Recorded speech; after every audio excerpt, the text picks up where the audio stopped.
Hi guys, welcome back to my YouTube channel. तो hopefully आप लोग सब बहुत बढ़िया होंगे। मैं भी बहुत बढ़िया हूँ। करंटली मैं क्लाइंट प्लेस पे हूँ और क्लाइंट प्लेस एक परफेक्ट प्लेस है मुझे लगता है एक वीडियो शूट करने के लिए, क्योंकि यहाँ पर आपको कोई डिस्टर्ब करने वाला नहीं होता, पहली चीज़। दूसरी चीज़, कोई आपसे सवाल पूछने वाला नहीं होता, क्योंकि आप अपने खुद के मालिक होते हो और आपके जो सीनियर्स होते हैं आपको सिर्फ उनको जवाब देना होता है और आपको अपना वर्क पे ध्यान देना होता है बस, खाली। ठीक है, जो भी आपको डेली टास्क का पॉइंट करे गए वो आप उससे कंप्लीट करिए अपने ड्यूरेशन में। आज की जो वीडियो है ना, उसमें मैं बात करने वाला हूँ कि how to do a comeback after a failure. मतलब जब मेरे को सितंबर अटैम्प्ट में, जब मैंने सितंबर 2024 में मैंने अपना ग्रुप 2 दिया था इंटरमीडिएट का और मैं 6 मार्क्स से एग्रीगेट फेल कर गया था, तो फिर मैंने कम बैक किस तरीके से करा जनवरी में, जो मेरे 196 मार्क्स आए थे और चाहिए 150 होते हैं, है ना। तो 196 आउट ऑफ 300 में कैसे लेके आया था। खैर वो तो मैं किसी और वीडियो में बताऊंगा कि मेरे 196 मार्क्स कैसे आए थे। आज मैं बात करूंगा कि किस तरीके से हम कम बैक कर सकते हैं जब हमारा फेलियर हो जाता है। तो देखो यार, पहले तो ना सबसे पहले आप लोग को ये आइडेंटिफाई करना जरूरी है कि आप लोग का फेलियर हुआ तो हुआ किस वजह से, आखिर क्या रीज़न थे। क्या वो आपकी गलती थी या कोई एक्सटर्नल फैक्टर्स थे या कुछ ऐसे फैक्टर्स थे जो आपके कंट्रोल में नहीं थे। अगर वो फैक्टर्स आपके कंट्रोल में नहीं थे तो उस अटैम्प्ट को एक बैड लक मानो और नेक्स्ट अटैम्प्ट पे 100% फोकस कर दो, क्लियर हो जाएगा आपका। क्योंकि आपको पता है कि ये आपकी गलती नहीं है, ये it's was just a bad day जिस दिन मैं पेपर देने गया और किसी भी रीज़न की वजह से, अनफोर्सेसेबल रीज़न की वजह से मैं पेपर नहीं क्लियर कर पाया। कोई नेक्स्ट अटैम्प्ट में क्लियर कर दो। पर अगर ये आपकी गलती है तो आप कितनी जल्दी इस गलती को रियलाइज़ करते हो, ये बहुत बड़ी चीज़ है। क्योंकि क्या होता है ना, जब हम फेल होते हैं तो हम ये मानने को तैयार नहीं होते कि हमसे गलती हुई है। मतलब हमें लगता है कि हमने तो यार सब सही करा था, मैंने तो सब सही करा था, मुझसे तो मुझे नहीं लगता कोई गलती हुई होगी। और जब ये कोई दूसरा, मतलब थर्ड पर्सन हमसे ये बोलता है ना कि यार क्या पढ़ा तूने भाई, फेल हो गया तू, तो वो जो लगता है ना, क्योंकि हमने मेहनत करी होती है और हमें फिर उस समय बहुत बुरा लगता है कि यार तू कैसे कह रहा है भाई। उस समय तो मन करता है उसका गला दबा दो कि भाई तू कैसे कह सकता है कि मैं पढ़ा नहीं। मैंने भाई, तुझे पता है क्या मैंने कितने घंटे पढ़ा, रात एक कर दी, रात भर सोया नहीं, 2-2 बजे रात तक पढ़ा। पर क्या वो रियली मैटर करता है उसके बाद, एक रिजल्ट आने के बाद जब उसमें अनसक्सेसफुल लिख किया जाता है, तो क्या वो मैटर करता है कितनी मेहनत हमने करी थी। तो जवाब है इसका, वो मैटर नहीं करता। देखो यार, एट लास्ट अगर कोई कुछ भी देखेगा ना तो वो सिर्फ तुम्हारा रिजल्ट देखेगा कि वो सक्सेसफुल है या अनसक्सेसफुल। अगर सक्सेसफुल है तो भाई सब कहेंगे कि लड़के ने बहुत मेहनत करी, बहुत अच्छे से पढ़ाई करी। पर अगर वो अनसक्सेसफुल है तो सब यार अंत में जाके सब एक ही चीज़ पाएंगे, कहीं कमी रह गई, पढ़ा नहीं इसने ढंग से, गलत करा भाई बंदे ने, गलत करा।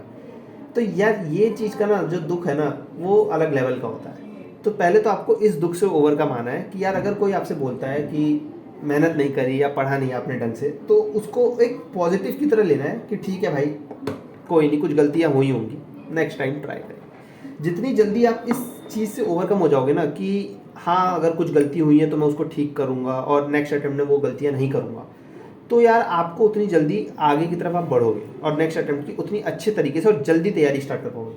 कई बच्चे जो होते हैं वो कॉपी खुलवाने में लग जाते हैं कि कॉपी खुलवा के देखेंगे क्या गलती हो रही है, या वो सोच में बैठ जाते हैं कि यार नहीं ऐसा तो नहीं हो सकता, मैं फिर से देखता हूँ क्या गलती हुई, मैंने तो नहीं करी कोई गलती। इतना सोचने का टाइम है नहीं आपके पास यार, क्योंकि अब अटैम्प्ट जो है वो हर 3-3 महीने में आने लग गए हैं, जिसकी वजह से आपके पास इतना टाइम ही नहीं होता कि आप ये सब सोचो कि मतलब यार कहाँ गलती हो गई या क्या हो गई। आपको तुरंत भाई करना पड़ेगा। अब नहीं है वो टाइम कि अब हम सोचें कि कहाँ गलती हो गई क्या हो गई, अब वो टाइम गया। अब आपको क्या है, तुरंत रिस्पॉन्स करना पड़ेगा और तुरंत आपको स्टेप्स भी लेने पड़ेंगे। ठीक है। दूसरी चीज़, फैमिली आपके सपोर्ट करती है। अगर किसी की फैमिली मान लीजिए सपोर्ट नहीं कर रही, तो यार आप फैमिली को बोलो कि कुछ गलतियाँ हुई होंगी जिसको मैं एक्सेप्ट करता हूँ और नेक्स्ट अटेम्प्ट में मैं 100% पास होने की कोशिश करूँगा। लेकिन पता है क्या बुरा लगता है, जब आपकी मम्मी बोलती है कि कोई नहीं अगले अटेम्प्ट में तो हो ही जाएगा। यार ये जो शब्द है ना, कोई नहीं अगले अटेम्प्ट में तो कर ही लेगा मेरा बेटा, ये जब लगता है ना भाई, तोड़ता है तोड़ता। मतलब आपको खुद सेल्फ डाउट इतना ज़्यादा होता है कि यार मेरा अगर नहीं हुआ तो, और ऊपर से आपकी मम्मी आके कह रही कोई नहीं अगले अटेम्प्ट में तो हो ही जाएगा। वो अगले अटेम्प्ट का प्रेशर इतना ज़्यादा हो जाता है ना कि मतलब बंदा हैंडल ही नहीं कर पाता यार उस प्रेशर को। और फिर पेपर के टाइम आते थे, भाई अब क्या करूँ, मैं तो पैनिक में आ गया भाई, इतना सारा रह रहा है, इतना सारा रह रहा है, अभी तो कुछ भी रिवाइज नहीं करा, ये भाई पहले का 3 महीने पहले पढ़ा था भूल गया। वो बहुत सारी चीज़ें आपके दिमाग में घूमती हैं एक साथ, जिसकी वजह से आपका अटेम्प्ट जो है वो ख़राब चला जाता है। तो आप लोग को ये ध्यान रखना है कि किसी के भी बोलने पे नहीं आना है। दूसरी चीज़, अगर मम्मी ऐसा बोल रही है कोई नहीं नेक्स्ट अटेम्प्ट में हो जाएगा, तो उसको इग्नोर करो जितना ज़्यादा इग्नोर कर सकते हो उस समय, क्योंकि अगर आपने उसको दिल पे ले लिया फिर आपकी प्रिपरेशन अगर हल्की सी भी लैग होती है ना किसी दिन, तो वो आपका पूरा दिन खराब करती है। मान लीजिए सुबह अगर 3 घंटे आप पढ़ने बैठे और वो 3 घंटे इफेक्टिव नहीं पढ़ पाए आप, तो आपका पूरा दिन खराब होगा। और तीसरी चीज़, ज़रूरी नहीं है 24 घंटे पढ़ो, 12 घंटे पढ़ो, 15 घंटे पढ़ो, ये ज़रूरी नहीं होता यार। मैं कई बार ये चीज़ बोल चुका हूँ और मैं आज फिर से बोल रहा हूँ यार, इफेक्टिव लर्निंग करो, घंटों मत बैठो। कोई भी किताब, भाई मेरा एक दोस्त है, वो बोलता है मुझसे कि भाई मैं इस सब्जेक्ट को 3 घंटे दे दूँ, इसको 4 घंटे दे दूँ, इसको 5 घंटे दे दूँ, हो जाएगा ना मेरा। अबे भाई मैं कैसे बता दूँ हो जाएगा तेरा? तूने पढ़ा है, तूने 3 घंटे दिए, तूने 5 घंटे दिए, तूने 4 घंटे दिए एक सब्जेक्ट को। भाई तू उस 3 घंटे में क्या इफेक्टिवनेस निकाल पा रहा है वो तो तू जानता है ना। मैं थोड़ी जानता हूँ कि भाई मैंने कितनी इफेक्टिवनेस तू निकाल पाया वहाँ से। अगर मान ले मेरे 3 घंटे के हिसाब से मैं 3 घंटे में एक चैप्टर रिवाइज कर लेता हूँ, पर तेरे 3 घंटे के हिसाब से 3 घंटे में 20 पेजेस कर पा रहा है तू खाली, तो उसमें मेरी गलती थोड़ी है भाई। अपनी इफेक्टिवनेस के हिसाब से पढ़ाई करो, समय देख के पढ़ाई मत करो। मैं फिर वही बात करता हूँ, अगर आपको ऐसा लगता है कि आप कोई टॉपिक 1.5 घंटे में पढ़ सकते हो तो उसको 1.5 घंटे में खत्म कर लो आपके हिसाब से। और अगर आपको लगता है उसको आपको 4 घंटे देने ही देने हैं, नहीं हो पाएगा आपसे 1.5 घंटे में, तो 2-4 घंटे भाई, फिर तो कोई ऑप्शन नहीं रह गया ना हमारे पास। तो ये वाली जो गलती है कि भाई मैं इसको इतना टाइम दे दूं, यार ये मुझे बहुत बेवकूफ़ी चीज़ लगती है और मैं इसको सीधे बोलता हूँ, चाहे किसी को बुरा लगे। 4 घंटे दे दूँ, 3 घंटे दे दूँ, घंटे आपकी इफेक्टिवनेस को डिफाइन नहीं करते। आपकी इफेक्टिवनेस को आपका दिमाग डिफाइन करता है, कितनी जल्दी आप चीज़ों को रिकॉल कर पा रहे हो, याद कर पा रहे हो। डेली रिविजन्स बहुत ज़रूरी होती है, जो आपका इस टाइम दिखता है जब आप रिकॉल करने जाते हो, ठीक है। और लास्ट में ये वीडियो मैं ख़त्म करूँगा इस एंड पे कि किसी की मत सुनो। नेक्स्ट अटैम्प्ट ज़्यादा टाइम नहीं रह गया है, आपको भी पता है।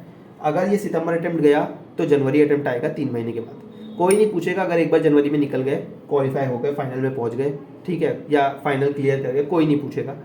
आपको क्या करना है, कुछ नहीं करना, बस थोड़ी कानों को बंद करके और दिमाग खोल के पढ़ाई करनी है, दैट्स ऑल।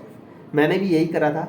144 से मैंने 196 तक का सफ़र कैसे ट्रैवल किया था, ये भी मैं आप लोगों को बताऊंगा। किस तरीके से मैं ऑडिट में फेल होने के बाद भी ऑडिट में एग्जामिशन तक लाने की कोशिश करती। एग्जामिशन नहीं आई थी मेरी 2 में एग्जामिशन आई थी, कॉस्टिंग में और FMSN में। ऑडिट में एग्जामिशन नहीं थी, लेकिन किस तरीके से वो स्टेप्स करे। जो मेरे कॉस्टिंग में 80 मार्क्स आए, कहाँ पहले 50 की लाइन में आए थे। तो ये जर्नी जो है ये आपके साथ शेयर करेंगे किसी दिन और। चलो ठीक है, दैट्स ऑल।